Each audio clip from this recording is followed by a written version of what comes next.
Hello.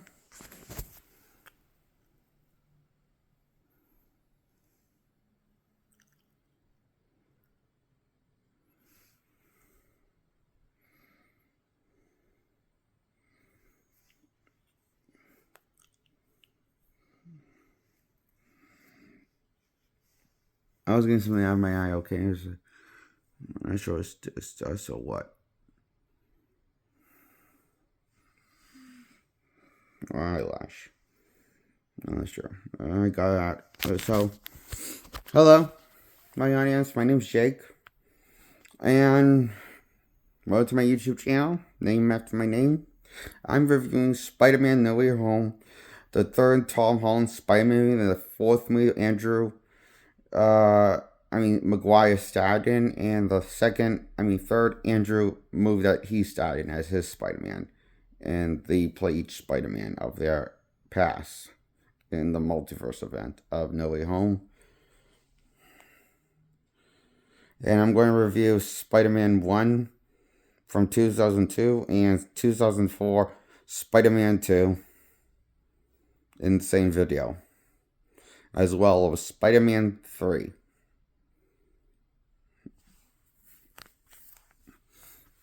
So, I give Spider-Man 2002 a 7 out of 10, and Spider-Man 2 a 7 out of 10.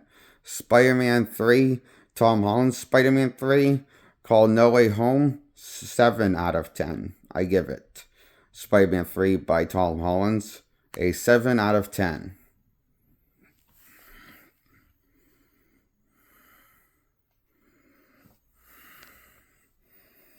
The reason why I give these movies all the same number score verdict 7 out of 10 because they all connect to each other in the multiverse saga by Marvel Studios invented. And the Spider-Man movie with Maguire are not the 616 universe. There are multiple different Earth stories in the multiverse. It's kind of revealed in the movie Spider-Man: No Way Home. That's the plan and the reason why Andrew, why is Maguire has be the only superhero in his universe, and Andrew has the only universe in their universe. Be the heroes of their universe, and the Avengers don't even exist. It says, basically implied from their each universe timeline. It's strange how the multiverse only has one Avengers, almost like saying the Avengers are anomalies. Wait, what? It makes you wonder why does the Avengers only exist in one universe, not in any other universe? Makes you wonder, what is that about? What's Marvel trying to say? Was their multiverse worlds colliding event? Was their No Way Home movie? Spider-Man: No Way Home. Doctor Strange has a small role to play in the movie, but just to get outwitted, smarter by Spider-Man when he's in the mirror dimension with Strange, because you know Peter studies his math, and I guess he remembers math a lot better than Strange does.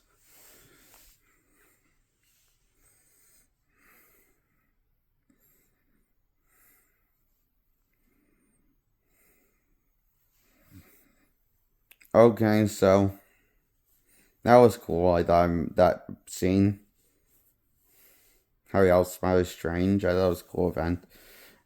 Scene play out.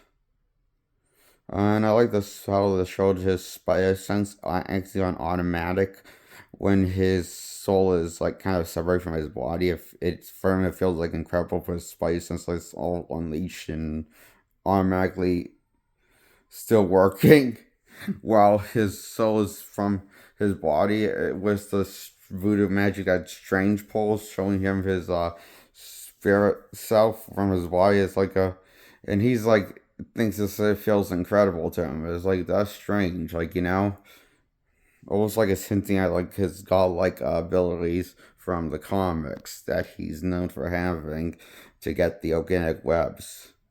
As he goes through a metamorphosis cocoon state and comes out as a mutated version of himself. Then he later, after he's a mutated version of himself, he then turns into a human, back into his human-looking self, but with the organic webs, ditching the organic, old school mechanical web shoes that Rios King accustomed to grow in love.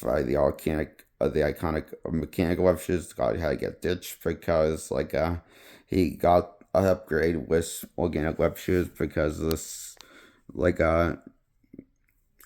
spider spirit, basically god thing that kind of talks to him. Makes upgrades that he sees him. His version is like his spider thing is basically his true form. So his speeder's form is basically more spider than man. So he temporarily gets mutated into a more man version of Spider than human Spider-Man, and for a period of time, this can happen in the modern era of comics. Post before One More Day did everything, undo everything with the organic web shooters, along with Peter's marriage versus MJ. Wah wah.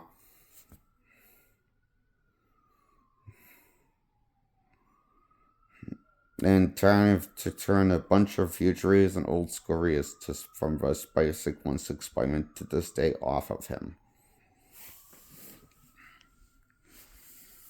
Now the Spider-Man's selling less and less these days. The new issues of 616 Spider-Man since One More Day happened.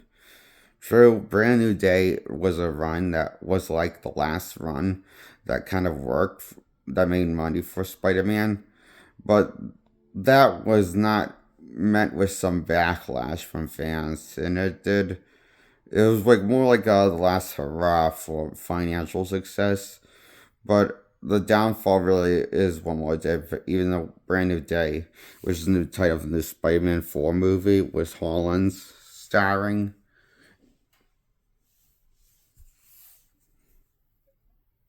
So I just gotta say, Brand New Day, uh, well, might have been a financial success for Spider-Man run with Peter Parker's Spider-Man of 616. However, it never got people loving the character again like they did before One More Day happened. Even with all the changes of giving him organic web shoes, in addition to mechanical web shoes that Peter made himself, invented.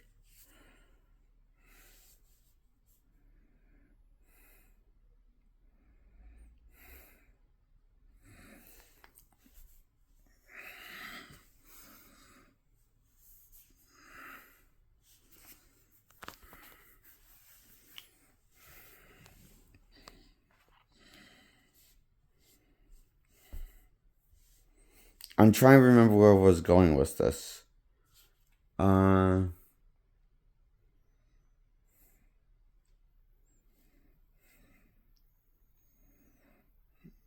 Fuck. I was trying to tie this into my review of No Way Home and Spider-Man trilogy, was Tobey Maguire starred in. So I can't remember where I was going with this. What I was talking about before. You know how I tied this in?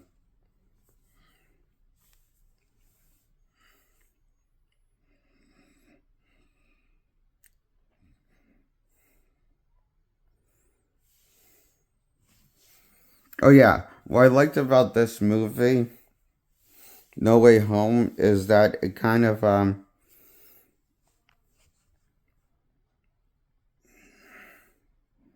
makes you forgive the 2002 and 4 Spider-Man movies for being such a letdown and a small fest, and a different take on Spider-Man than what you wanted to see from the comics.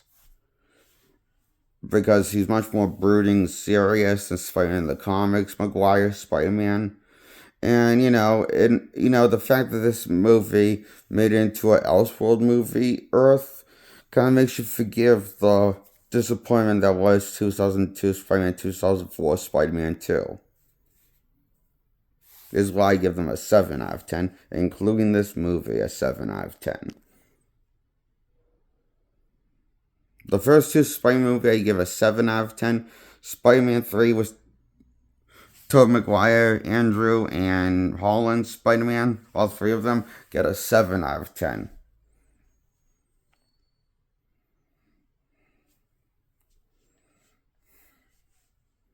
For those reasons. Now I'm going to talk about Spider-Man 3. But first, I gotta pause video and because I gotta get a step. Hello. So,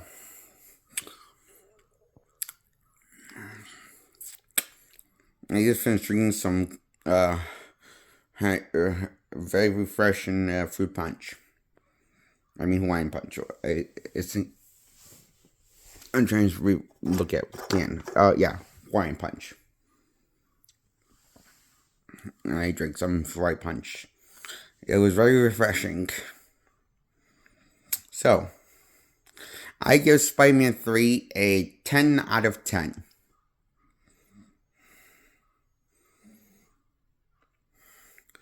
For different reasons, I gave the reason why I give this a 10 out of 10, not any of the other ones in this video, is because this is the superior Spider-Man movie out of the bunch. To me. That I talked about in this video. I love the reimagining of the black suit and the reimagining of the Sandman and Venom story and Black Suit Spider-Man and seeing it all play out with the new Goblin and Harry getting amnesia, Billy Maguire dancing as the black suit takes over him. I mean, Tobey Maguire dancing as the black suit takes over him as Peter. It turns evil, smacks his hilarious horror. He smacks his wife, his MJ. And after break dancing, and then Heroes of Suits takes him over, and he ditches it, the alien suit. And Kirk Connors, this is after Kirk Connors explains the side effects about having the suit, and he realizes he is changing with the suit, personality-wise, and it's become an addiction to him, basically. And he hasn't even realized until he kind of until after the breakdance and leaves the bar restaurant that MJ works at.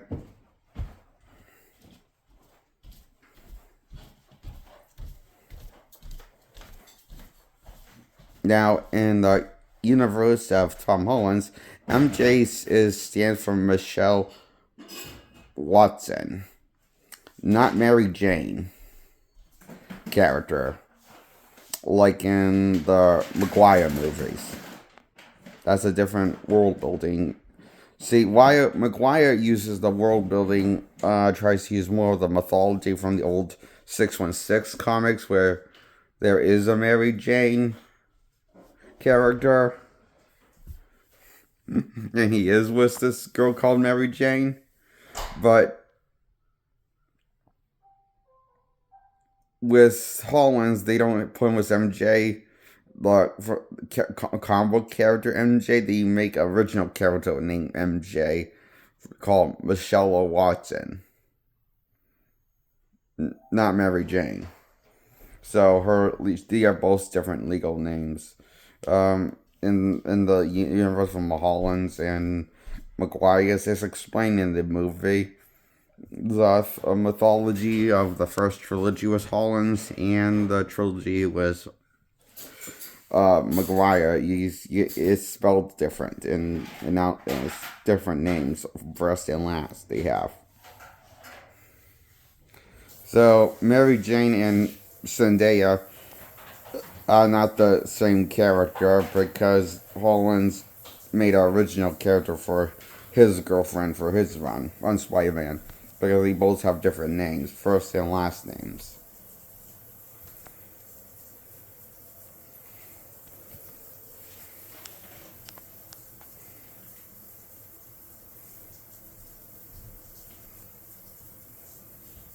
So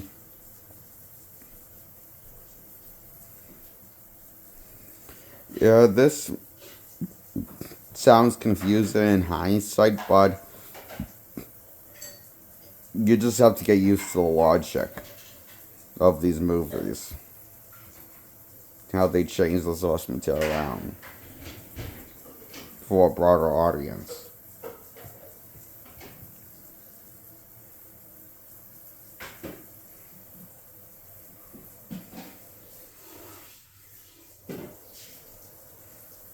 And the reason why Spider-Man 3 gets a 10 out of 10 is because this is the most faithful to the 616 Spider-Man comics when tries to bring the source material in through multiple stories of decades of comics.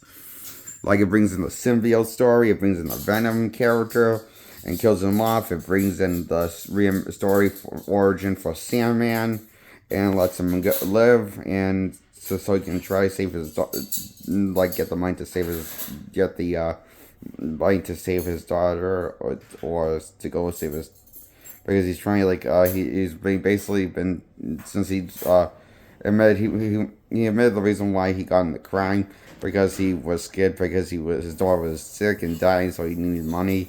So he turned to crime and which led to Uncle Ben getting murdered in the events. And Sam getting arrested, and he breaks out of prison, gets caught in this machine, middle of turns and mutates into living sand particles, and control it. And so it shows how he is able to. It shows this like cool montage of him learning to control his new sand abilities now that he's no longer human. And it's like a nice shot because we just like see him actually like seeing the necklace in the inside of the necklace of Sandman's necklace. That's a picture of his daughter that's dying, and he just like seems to like be determined to. This shows how determined he is to try to get control of his new abilities. And it's a nice shot, very beautiful shot, well directed, and a nice score to move the montage of Sandman learn to control his powers all by himself. And yeah, so I give that a cool. That was a really cool cinematic scene, and the part where Spider-Man gets black suited and wakes up with the black suit and gets the black suit on him. The symbiote and the symbiote takes form of his costume and makes it black, and he wakes up with the black suit on him, and it's just like a really cool shot at how it's all played out, and looks something like straight out of Spider-Man the '90s animated series when they did the black suit story, but they took it in a different direction, like visually and cinematically than what did in the '90s series. They did more of a made the action more grandiose in the movie, whereas the black suit how overpowered it is of that makes Spider-Man, and also it also like it just makes Spider-Man more overpowered and a bit more cockier of a hero and a bit more of a jerk, like in the 616 old comics, and and like I like how like this black suit is a little more familiar to the old black suit. How it was like designed to be in the comics of 616, as in it's not like it's alive, but it just takes the form of Peter's costume.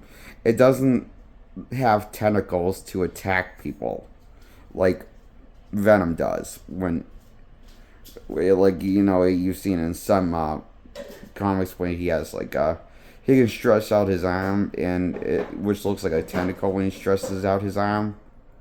Sometimes you see that in the animated series of some, like when Venom made appearance. They also did that with Carnage, but I like how and they did that like and also in the '90s series, they reinvented the black suit a bit more different than how it operates in like comics, because they see it like it can the I mean, they did do some different stuff in the '90s series was when they did the reinvention story for the black suit, and they did change some stuff around, but kept some stuff similar. They do the same thing with Spider-Man 3 with the black suit story, with the 616 story, because 616 Spider-Man had the black suit appear for a period of time in Avengers event, uh, when he was teaming up with the Avengers and Fantastic Four and the X-Men back in the day, and that's where he got the black suit. And then you find out later an alien by researchers doing some tests on it, find out that the suit's alive alien. So yeah, and well, I mean, there are differences here and there. Like I noticed, like there are differences here and there, like with the stories, but overall, uh, all these stories with the black symbiote story feel each one feels iconic in their own right, including Spider-Man 3 with the reimagining of the black suit for Tobey Maguire's take on Spider-Man. And this time, I actually genuinely like his take on Black Suit Spider-Man, and also the friendly neighborhood Spider-Man that you're used to seeing with the red and blue suit. Because what they did was, well, they made him actually give him a sense of humor this time, and they actually gave him his witty sense of humor.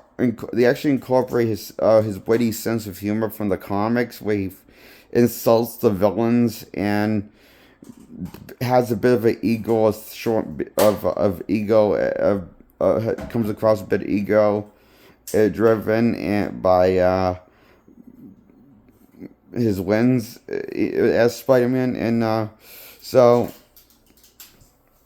I mean he's like friendly and funny when and also when he needs to be still as Spider-Man, but he has more of a sense of humor this time about with it in the movie, especially when he encounters, and you see when he first encounters Sandman. And Sandman just finds him annoying, and punches him, gives a big whammy with his powers,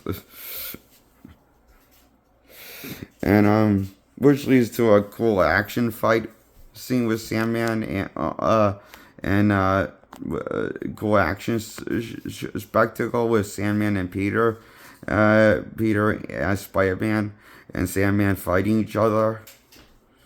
And which that's when he's in his friendly neighborhood Spider-Man form. But when he's in his black suit Spider-Man later in the movie, when he encounters Sandman for a second time, you can tell like he's definitely a different person at that point. Like how he portrays the black suit Spider-Man, he portrays the black suit Spider-Man as this more of an unhinged rage person. That's a bit of an ego and kind of blinded by ego, and yeah. So that's kind of like a really good portrayal of Black Suit Spider-Man, how the movie portrays Black Suit Spider-Man as an evil, twisted version of friendly neighborhood Spider-Man. Which, that's how Black Suit Spider-Man is supposed to come across when he's being taken over by the symbiote. When he's, because it's just giving into all of his negative emotions. The whole movie with the movie Black Suit and the comic Black Suit. So I really like how the symbiote was portrayed in this movie, the living symbiote alien that Peter gets a hold of and uses uses as his black suit.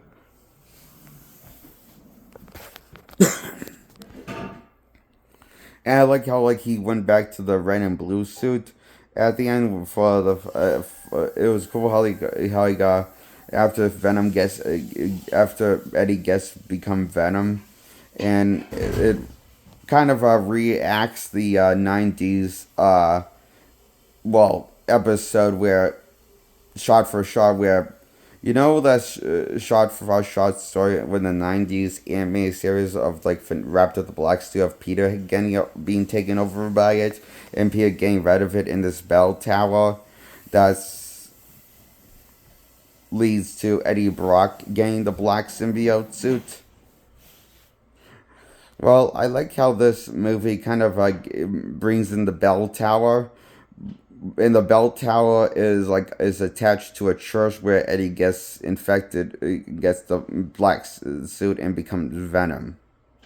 While Peter's getting rid of it with noise of from the bell tower, and then he's right underneath the bell tower and sees that he's Spider-Man while he's getting rid of the black suit.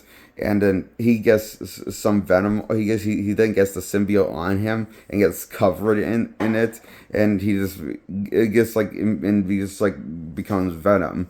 And you see this. And you see when you see Venom with the monster face, he did look cool and sounded cool. Venom was kind of in the Venom character alone when he's taken over by the symbiote suit. Venom is this deranged monster in this movie, portrayed as, and very smart and thinking how to lure out Spider-Man and by kidnapping his girlfriend Mary Jane, or his ex-girlfriend Mary Jane at that point in the movie. And he gets the help from Harry, and after Harry regains his covers from amnesia in the movie. So Harry helps him out by going against Sandman and Venom. Just when the movie looks like they're about to kill Spider-Man off, Harry comes to Peter's aid and teams up with Peter, which leads to a pretty cool climax, and is the whole climax of the movie when Harry and Peter team up is this is amazing. The whole actions, all how much action happens in this movie, within the third act of the end of the movie. The whole movie is third act is amazing. Blows my fucking mind. As a big Spider-Man fan, that's why I give this a 10 out of 10 Spider-Man 3.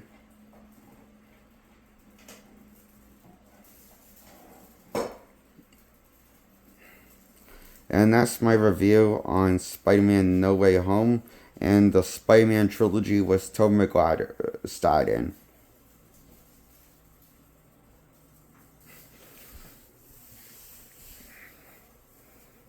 Okay, that's my review. That wraps up my review on the Spider-Man movies I talked about. Goodbye. Subscribe. Like this video, please. Support my channel, please. And I'm looking for the off button. Found it. Bye.